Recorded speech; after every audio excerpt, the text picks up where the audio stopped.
পৃথিবীর সবচেয়ে আনন্দের অনুভূতিটি হচ্ছে যখন তুমি একটি লক্ষ্য ঠিক করেছিলে, সেই লক্ষ্যটি পূরণ করতে পারলে।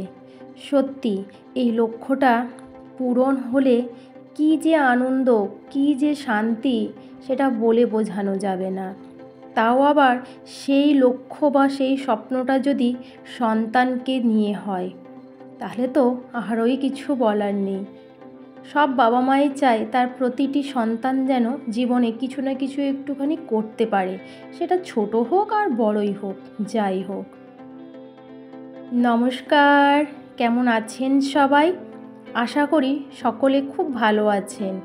আমরাও সবাই মোটামুটি ভালোই আছি। আমি শান্তি, আমার নতুন একটি ব্লগে সবাইকে অনেক অনেক স্বাগত। চলুন আজকের ব্লগটি শুরু করা যাক।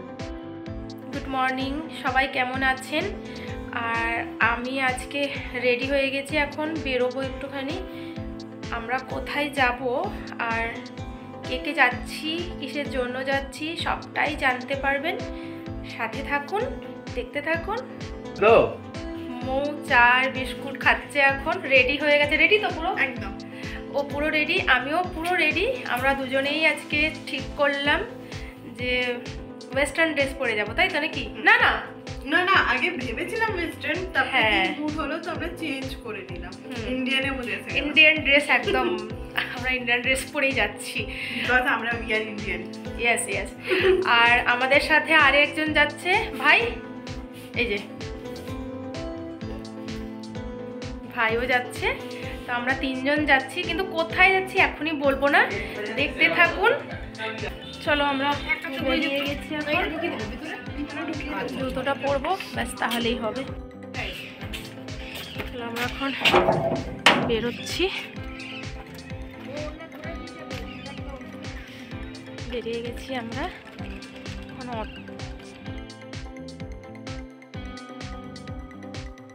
সরে আয়, এদিকে যাবি না, যাবি না, সরে সরে। এই দাঁড়া, তোকে পরে বিস্কুট দেবো, ওখানে দাঁড়িয়ে থাক, দাঁড়িয়ে থাক। দেখো, এও চলে এসেছে বিস্কুট খাবে বলে, আর এও চলে এসেছে। এই আরে নেই নেই, দাঁড়া, ওখানে দাঁড়া, আমার কাছেও নেই। ওখানে দাঁড়া, ওখানে দাঁড়া, আসিস না, ওখানে দাঁড়া, আসিস না তোরা, ওখানে দাঁড়া, তোদেরকে দেওয়া হবে পরে, দাঁড়া একটুখানি। মানুষকে বিশ্বাস করা কঠিন, এর থেকে বরং কুকুর বিশ্বাসের যোগ্য হয়। জানেন, কতকগুলো কুকুর আছে যারা না আমাদের দরজাটা খোলা দেখলেই চলে আসে, একটু শুধু খাবারের আশায়। ওদের যে অনেক কিছু দিতে হবে তা কিন্তু না, আপনি দুটো করে বিস্কুট দিন, তাতেই খুশি, ব্যাস চলে যাবে। আর আমার বাপিকে দেখলে তো 7-8টা কুকুর কোথা থেকে যে চলে আসে আমরাও বুঝতে পারি না। আমরা না আজ যাব কলকাতা, কিসের জন্য সেটা জানতে পারবেন। চলুন, ওই যে টোটোটা দেখলেন আসছে, ওই টোটোতে আমরা উঠে বসে পড়েছি।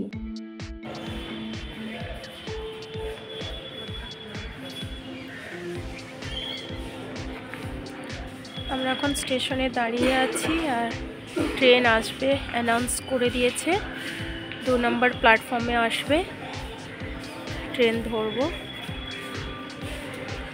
বেশ ভালোই ঠান্ডা লাগছে। আমরা ধরেছিলাম ওই 7:30টার লোকালটা, আর দেখুন আপনাদের সাথে কথা বলতে বলতে ওদিকে কিন্তু আমাদের ট্রেনটা এসেও গেছে। চলুন আমরা আগে ট্রেনটায় ভালোভাবে উঠে যাই। আর ট্রেনটা বেশ ফাঁকা টাকাই ছিল, খুব একটা যে ভর্তি লোকজন ছিল তা না, তবে আমরা উঠে ভালোভাবেই বসে গেছি, আর ট্রেনটা ছেড়েও দিয়েছে। জানেন তো, ট্রেনে উঠলে না মনটা একটুখানি শুধু খাই খাই করে, বিশেষ করে মশলা মুড়ি, ঘুগনি, চা, মানে এইগুলো। তবে আগে আমরা যখন যেতাম তখন কিন্তু একটুখানি কম দাম ছিল, আর এখন দেখলাম দামগুলো একটু ভালোই নিচ্ছে, মানে প্রত্যেকটা জিনিসের দাম ডাবল বাড়িয়ে দিয়েছে। যেমন চা আগে 5 টাকা করে পাওয়া যেত, এখন কিন্তু চা 10 টাকা করে দিয়েছে, আর চা। আর মশলা মুড়ি আগে যেমন 10 টাকায় হতো, এখন দেখলাম 20 টাকা করে দিয়েছে। তবে কোনো কোনো জায়গায় ঘুগনি 15 টাকা নিচ্ছে, আবার কোনো কোনো জায়গায় দেখছি 10 টাকা নিচ্ছে। তো আমরা যেটা খেলাম সেটা কিন্তু ঘুগনিটা বেশ টেস্টি ছিল, ভালোও লাগছিল খেতে। তবে যাই বলুন, ট্রেন জার্নিতে কিন্তু এই সব খাবার না খেলে ঠিক পোষায় না। বিশেষ করে আমার কথা আমি বললাম, সবারটা জানি না। আর এটা কিন্তু কোলাঘাট ব্রিজটা আমরা পেরোচ্ছি।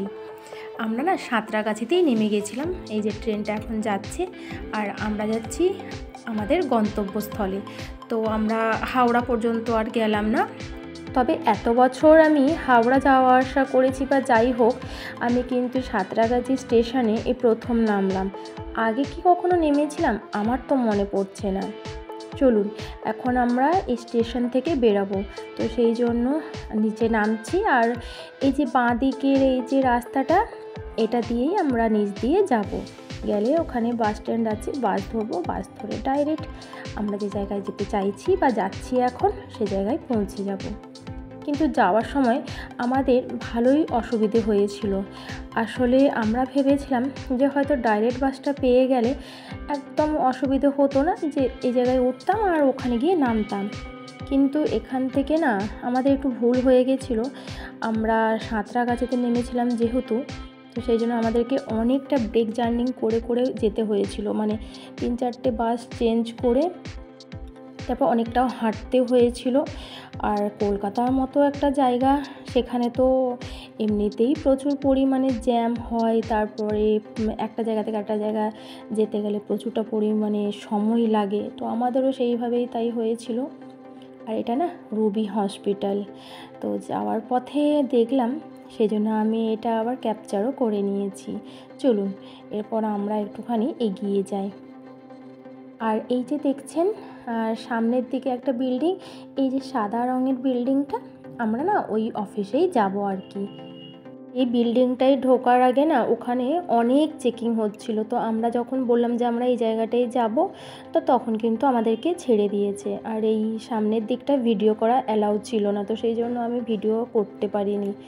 আর এখন আমরা 2nd ফ্লোরে যাব, তো সেই জন্য প্রথমে ভেবেছিলাম সিঁড়ি দিয়ে যাব, তারপরে না দেখলাম লিফট আছে, তো লিফটে করেই চলে যাই। এখন দাঁড়িয়ে আছি লিফটের জন্য।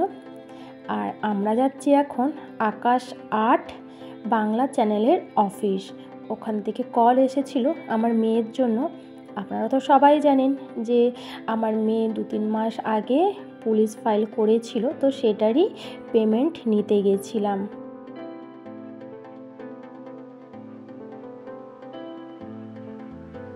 আর আকাশ 8 অফিসে ওখানে কিন্তু আমাদেরকে ভিডিও করতে দিল না, তো আমরা ওই জন্য আর ওখানে ভিডিও করলাম না। ওখানে কিন্তু আরও অনেক শ্যুটিং হবে, যেমন গানের শ্যুটিং হবে, রান্নার শ্যুটিং হবে, তো সেগুলো সব আমরা দেখলাম। ইচ্ছে ছিল আপনাদের সঙ্গে শেয়ার করার, কিন্তু কিছু করার নেই, ওরা আমাকে পারমিশন দিল না।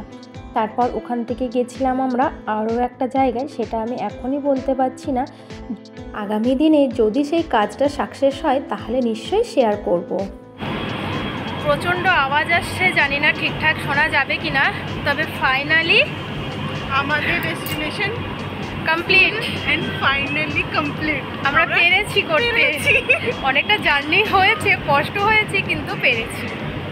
চলো বাই, টাটা। আপনারা সবাই আমার মেয়েকে আশীর্বাদ করবেন, ও যেন অনেক বড় হতে পারে। জীবনে ও কতটা কি করতে পারবে তা তো জানি না, তবে আপনারা সবাই এটা ওর জন্য প্রে করবেন, ও যেন মানুষের মতো মানুষ হতে পারে। আমি চাই সবার আগে ও একটা ভালো মনের মানুষ হোক। তো যেটা আপনাদের সাথে শেয়ার করছিলাম, যে এটা যে কি একটা আনন্দের অনুভূতি, আমি সত্যি আপনাদের সাথে মানে শেয়ার করেও হয়তো আপনাদেরকে আমি বোঝাতে পারবো না। কি যে ভালো লাগছিল যখন আমার মেয়ের চেকটা, মানে ও যে কাজ করেছে চেকটা আমাকে দিচ্ছে, আমি সিগনেচার করলাম, বা আমার মেয়ের ব্যাপারে জিজ্ঞেস করছিল, তো আমার খুব ভালো লাগছিল। টাকাটা না বড় কথা নয়, বড় কথা যে আমার মেয়ের জন্য আমি কিছু তো একটা করতে পারছি। আমার খুব ইচ্ছে ওকে না জীবনে স্ট্যান্ড করানো। যেহেতু আমি জীবনে স্ট্যান্ড হতে পারিনি, বা নিজে চাকরি বলুন বা ব্যবসা কিছুই করতে পারিনি, অন্যের ওপর ডিপেন্ড, তো আমি চাই না ও অন্যের ওপর ডিপেন্ড হোক। মেয়ে মানুষ বিয়ে তো হবে, সংসার তো করবে, সেটা তো আলাদা ব্যাপার। তার আগেও না নিজের একটা পরিচয় থাকাটা ভীষণ দরকার, বিশেষ করে এখনকার যুগে। আর আমরা হাওড়া চলে এসেছি। এখন হাওড়ার ভেতরে এই যে দেখুন, এখন না হাওড়ার ভেতরটাও প্রচুর দোকানদানি সব ব্যবসা খুলে বসেছে আর কি। আর এখন আমরা একটুখানি টিকিটটা কেটে নেব। আমরা আসারও টিকিট কেটে নিয়েছিলাম, কিন্তু আমরা টিকিটটা কেটেছিলাম সাঁতরাগাছি, যেহেতু সাঁতরাগাছিতেই নেমেছিলাম, তো আপ ডাউন ওই সাঁতরাগাছি থেকেই করেছি। তাও সেই জন্য এখন আবার এখান থেকে সাঁতরাগাছি পর্যন্ত টিকিটটা কাটবো, তারপর তো টিকিটটা আমাদের আছেই।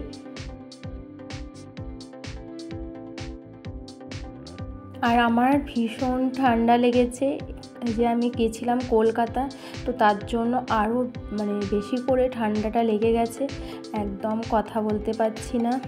গতকাল রাত্রে তো আমার এত জিভে ব্যথা হয়েছিল, আমি খাবারটাও ঠিকমতো খেতে পারছিলাম না, কথাও বলতে পারছিলাম না। তো আজকেও আমি যে ব্লগটা এখন ভয়েস দিচ্ছি, এডিটিং করছি, এতেও আমার কিন্তু ভীষণ অসুবিধে হচ্ছে। আর টিকিটটা কাটার পর আমাদের হাতে একটু সময় ছিল, তো বেকার দাঁড়িয়ে থাকবো কেন, তো তার জন্য আমরা দুজন কি করলাম, একটুখানি ঘোরাঘুরি করে নিচ্ছি।